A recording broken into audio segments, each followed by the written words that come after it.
Boa noite a você, telespectador. Hoje é quinta-feira e vamos ver o que vai ser destaque no Sentinela Notícias, segunda edição de hoje. Nas notícias regionais, com centros cheios, pessoas ajudam a cuidar dos animais silvestres. Campanha Eu Acredito arrecada fundos para a reforma do Museu Integrado. Presidente da Câmara fala sobre tramitação de anteprojeto de adicional de insalubridade de ACS e ACES de Óbidos. Coordenador do projeto Cultura pela Paz do bairro de São Francisco fala sobre o período de inscrições para os cursos ofertados pelo projeto.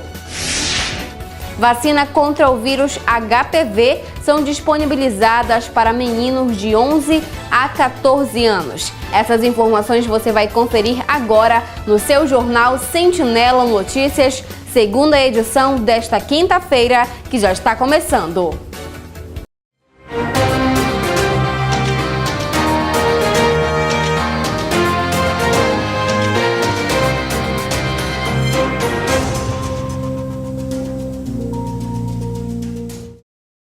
E boa noite a você que nos acompanha aqui pela Sentinela TV Canal 7. Mais uma vez, obrigada pela sua audiência e também pela sua companhia. Você, telespectador, que nos acompanha nesta quinta-feira, 22 de junho.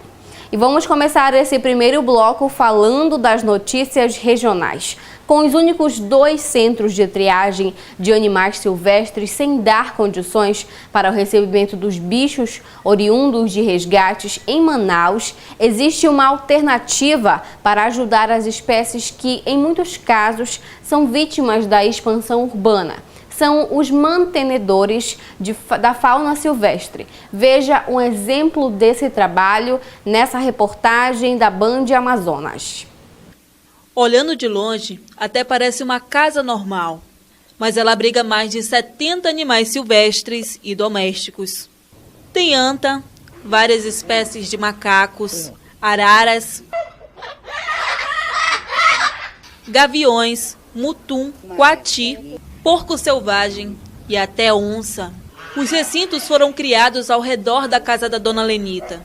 Uma história de 35 anos que começou com a Priscila, um exemplar de macaco-aranha. Ela conheceu a Priscila ainda recém-nascida. Tinham ido caçar. Com certeza comeram a mãe e trouxeram aquela coisinha nua. Tinha até cordão umbilical. Lenita exerce um papel muito importante: cuidar e reabilitar os animais para que um dia eles voltem à floresta. Mas alguns deles não vão mais poder voltar ao habitat natural.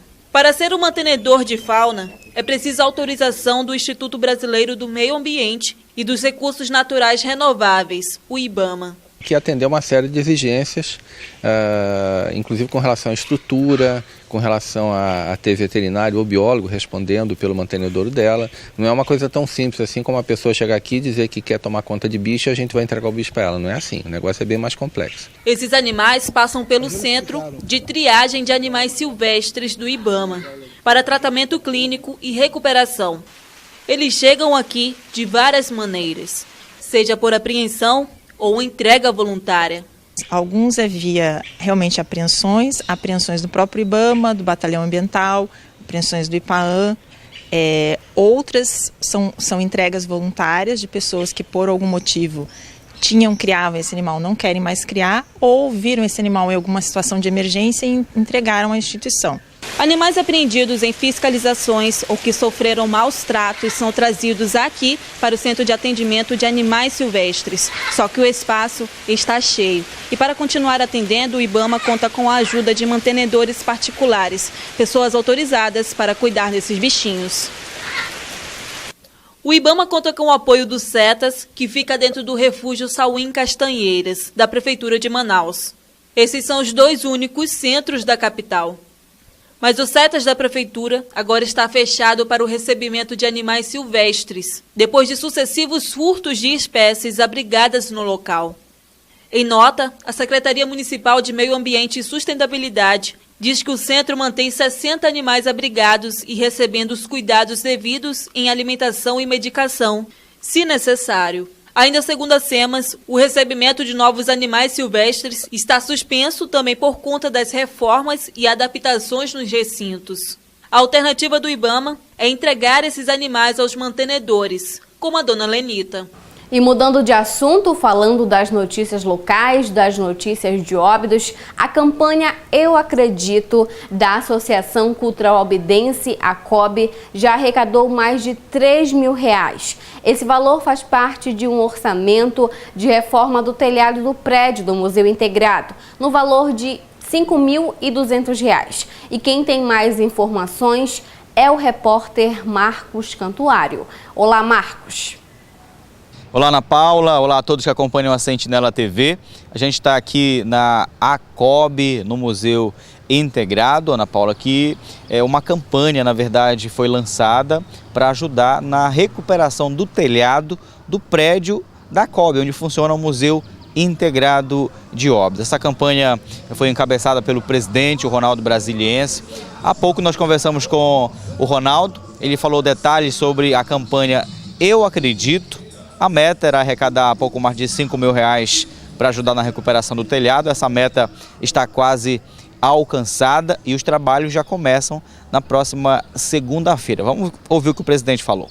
Eu estou muito orgulhoso da participação da comunidade obidense lá. Eu acho que algumas pessoas se reuniram em grupo de WhatsApp e nós fizemos uma campanha Eu Acredito, que era para reformar o telhado daqui do Museu Integrado, que está com grandes problemas, tá? Goteiras, infiltrações, e a gente estava ameaçado de perder acervo, ou seja, uma chuva maior aqui poderia dar grandes prejuízos para o museu. Então nós resolvemos lançar uma campanha no WhatsApp e eu estou muito feliz porque a campanha tem se viabilizado com muito sucesso.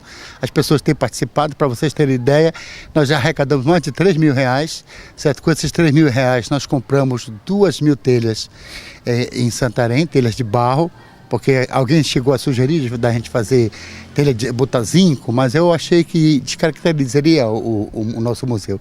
Então nós vamos fazer com telha de barro. Na segunda-feira as obras começam, o museu vai ficar fechado.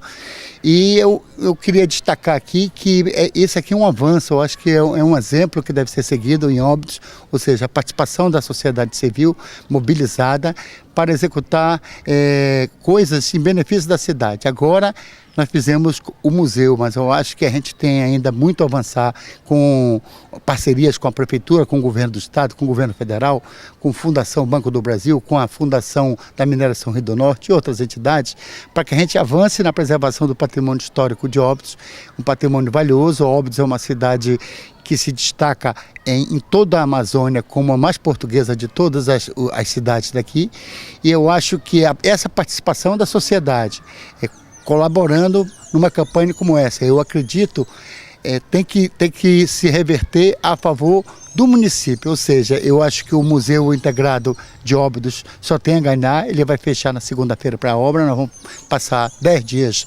executando as obras internas, também de pintura, nós já fizemos a pintura externa, e se Deus quiser, daqui a 10 dias nós teremos um novo telhado, um telhado que não era reformado há mais de 20 anos, e agora nós estamos fazendo esse trabalho com o apoio da sociedade civil, empresários, estudantes, professores. Nós fizemos uma meta, nós estabelecemos assim: nós vamos ter um gasto com telhas, um gasto com madeira, um gasto com prego e um gasto com mão de obra. Então nós estipulamos um limite, R$ 5.200. Nós temos aqui a memória da cidade. Nós, do museu, somos os guardiões da memória da cidade. E é essa memória que todo obidense tem que trabalhar para preservar, porque isso não é para mim, que estou presidente, mas daqui a pouco eu saio e o museu vai continuar, e o museu vai continuar para os nossos filhos e nossos netos, e se Deus quiser vai se perpetuar na memória do município. É isso aí, olha, a campanha continua. A você, população obidense, que quiser contribuir com a reforma do museu, com a preservação da memória da nossa gente, basta você contribuir com qualquer valor e, claro, procurar aqui a direção da Associação Cultural Óbidense. Marcos Cantuário para o jornal Sentinela Notícias, segunda edição. Obrigada, Marcos, pelas suas informações. E só lembrando a você que quiser ajudar nessa campanha, é só procurar a direção da ACOB. E no próximo bloco você vai acompanhar aqui no Sentinela Notícias, segunda edição. Presidente da Câmara fala sobre tramitação de anteprojeto de adicional de insalubridade de ACS e ACES de Óbidos.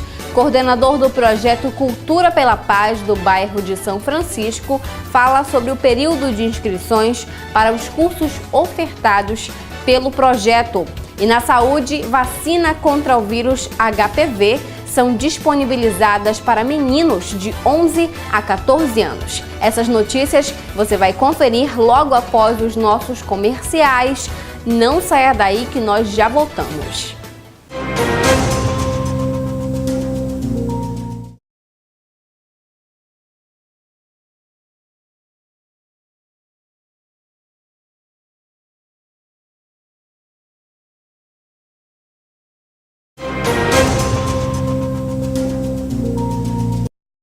E nós estamos de volta com o seu jornal Sentinela Notícias, segunda edição desta quinta-feira, 22 de junho.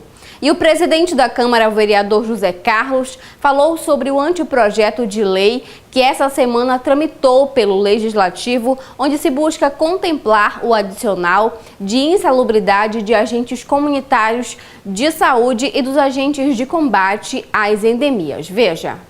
A luta dos agentes comunitários de saúde e de agentes de combate às endemias segue, contudo, na busca pelos seus direitos. O anteprojeto de lei elaborado na Câmara essa semana deve seguir agora para avaliação do Executivo. Os profissionais estão em busca do adicional de insalubridade, o qual legalmente eles têm direito conforme lei federal, sancionada no final do ano passado. Hoje, o presidente da Câmara, em entrevista à nossa equipe, falou sobre a tramitação do anteprojeto. Me procuraram como presidente da Câmara para conversar sobre a salubridade do cargo deles, que foi uma conquista deles a nível nacional. Isso está contemplado por uma lei federal e que numa conversa que eles tiveram com o prefeito disse que tinha que ser criado uma lei municipal, onde eu expliquei para eles que a Câmara não tem autonomia, autoridade para criar uma lei que crie despesa para o município. Então nós fizemos um anteprojeto, isso foi concordado numa tribuna popular, pedido por eles e orientado por mim para que eles pedissem também a tribuna popular, onde teve o apoio de todos os vereadores. Foi unanimidade aqui dentro da Câmara. Então eu fiz o anteprojeto, encaminhamos para o Executivo e nós estamos aguardando agora que o Executivo faça o levantamento dele, a dotação orçamentária. Tem que ser chamado um técnico para fazer o estudo do nível de salubridade, porque tem vários níveis de salubridade. O adicional de insalubridade é um direito concedido a trabalhadores que são expostos a agentes nocivos à saúde. A norma regulamentadora 15 do Ministério do Trabalho é que define o que é atividade insalubre. Há o grau mínimo, médio e máximo. No grau mínimo é dado o adicional de 10%, o médio 20% e no máximo 40%. Não há entendimento jurídico, no entanto, sobre a base de cálculo a ser usada para o adicional, se sobre o salário mínimo, sobre o salário base, sobre o piso da categoria ou sobre a remuneração total. O prefeito elabora o projeto de lei, encaminha para a Câmara novamente, para que aqui na Câmara os vereadores possam estudar, discutir o projeto do Executivo e aprovar. O presidente do Legislativo comentou sobre a decisão de restringir o projeto apenas à insalubridade da categoria dos ACS e ACEs e ressaltou que no segundo semestre deve agilizar o benefício de outras categorias de trabalhadores. Foi restrito porque foi uma luta deles naquele momento e eles pediram que fosse incluído somente do agente de saúde e de endemia. Mas nós estamos já olhando com carinho e com cuidado, porque nós temos outras classes de funcionário que também têm direito, como os gari e demais funcionários, né? O odontólogo, Tem outras pessoas na área da saúde que também têm direito a receber salubridade. Isso está contemplado em lei federal. Nós precisamos adequar a lei municipal e nós vamos trabalhar em cima disso. Nós vamos estar saindo de recesso agora em julho. Hoje, com certeza, está sendo protocolado para o Executivo, para a avaliação do Executivo.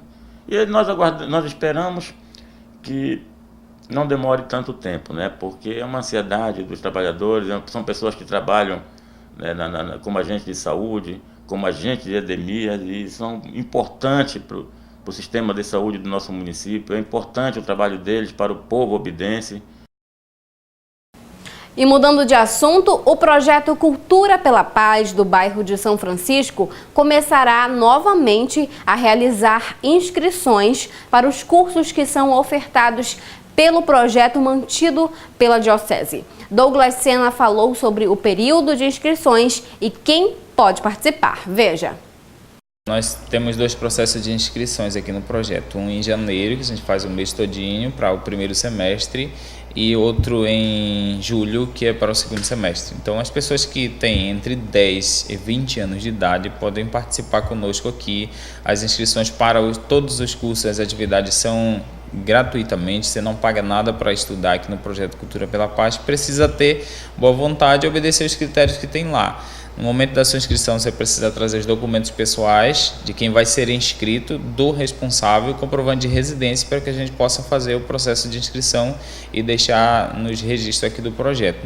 As pessoas inscritas no mês de julho vão iniciar suas atividades no dia 1º de agosto. O nosso horário de atendimento ele vai na segunda-feira, o turno da tarde, de 14 às 18 horas, de terça a sexta-feira, de 8 às 11, de 14 às 18 e sábado de 8 ao meio-dia. Ou então, de repente, procurar informação via telefone ou pelo Facebook ou WhatsApp, que a gente está também publicando isso nos grupos e mandando mensagem de um para o outro para a gente ir e chamando mais pessoas para participar, né? Documentos de quem vai ser matriculado no projeto, precisa ter certidão de nascimento, ou aqueles que já têm RG e CPF, trazer esse RG e CPF. Do responsável, RG e CPF mais o comprovante de residência. Aí a gente não vai exigir agora no segundo semestre que você traga uma foto. A gente vai orientar isso no momento da inscrição, como fazê-lo, para que a gente possa dar preenchimento em todas as cláusulas da ficha de inscrição daqui do projeto Cultura pela Paz. A gente precisa ter muito claro na nossa cabeça que o projeto Cultura pela Paz ele é um projeto da Diocese de Óbidos, desenvolvido aqui no bairro São Francisco, que tem como prioridade as pessoas do bairro São Francisco. Isso não significa dizer que as pessoas dos outros bairros não podem participar. Muito pelo contrário, o projeto é aberto para toda a cidade de Óbidos e a gente precisa tomar conhecimento e se empoderar daquilo que tem de bom sendo realizado dentro do nosso bairro para que a gente possa participar. A gente está abrindo novamente as inscrições agora em julho, porque a gente tem observado que tem, principalmente do bairro São Francisco, muita criança na rua, sem fazer qualquer tipo de atividade. A gente, nesse sentido de abrir as inscrições agora em julho, também é chamar a responsabilidade das famílias para com a orientação dos seus filhos. E nós aqui no projeto, a gente quer dar oportunidade para que eles possam fazer ou praticar uma atividade sadia no seu dia a dia. E você que deseja participar do projeto Cultura pela Paz, é só esperar aí o dia 1º de julho para então fazer a sua inscrição lá no bairro de São Francisco. E vamos falar agora de saúde. O Ministério da Saúde ampliou a vacinação para meninos de 11 a 14 anos contra o vírus HPV. A partir dessa ampliação, os pais e responsáveis já podem procurar uma unidade de saúde para então fazer a imunização dos seus filhos. Veja as informações.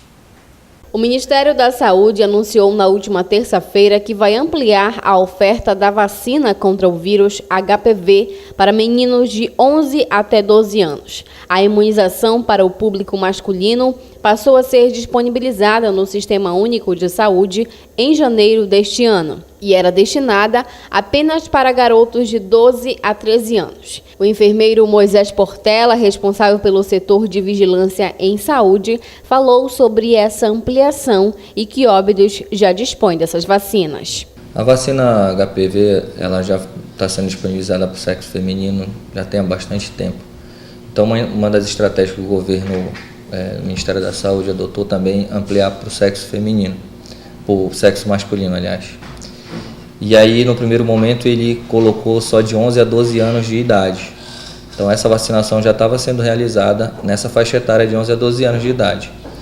E aí a gente recebeu uma nota informativa do Ministério da Saúde ampliando essa faixa etária de 11 para 14 anos, 11 meses e 29 dias. Então, essa população agora do sexo masculino aumentou. E continua a mesma quantidade de doses, né, tanto para o sexo feminino quanto para o sexo masculino. Então, uma dose aguarda de 6 meses, após 6 meses faz a segunda dose e já está imunizado. Ele também explicou como funcionam as doses e falou da importância dos pais em levar seus filhos para fazer a vacinação. As doses elas estão nos postos de saúde para as faixas etárias, né? A gente hoje, graças a Deus, está tendo o imunobiológico em todas as redes da atenção básica do município. E essas faixas etárias podem estar procurando o município para realizar a vacinação. É de suma importância, né? Não só a gente como saúde, mas os pais também eles devem se esforçar um pouco para levar as crianças, porque ela previne contra esse vírus de HPV. Então, câncer de ânus, câncer de orofaringe, verrugas vaginais, né? Eles previnem. Então, essa iniciação sexual da adolescência para adulto é muito importante já estar imunizado. O Ministério da Saúde ele sempre está em estudo para tentar fazer com que diminua nesses agravos.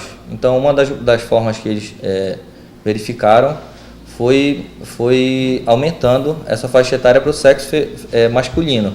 O sexo feminino permanece de 9 a 14 anos e o sexo masculino agora é de 11 a 14 anos. Então, os pais, os adolescentes podem se dirigir aos postos para estar fazendo a vacinação. E essas foram as informações desta quinta-feira. Obrigada pela sua audiência e também pela sua companhia. Você que esteve nos acompanhando agora no Jornal Sentinela Notícias, segunda edição. E nós voltamos amanhã, nesse mesmo horário, com as notícias, com as principais notícias que acontecem aqui em Óbidos e também na nossa região. Desde já eu desejo a você uma boa noite. Nós voltamos amanhã, se Deus quiser.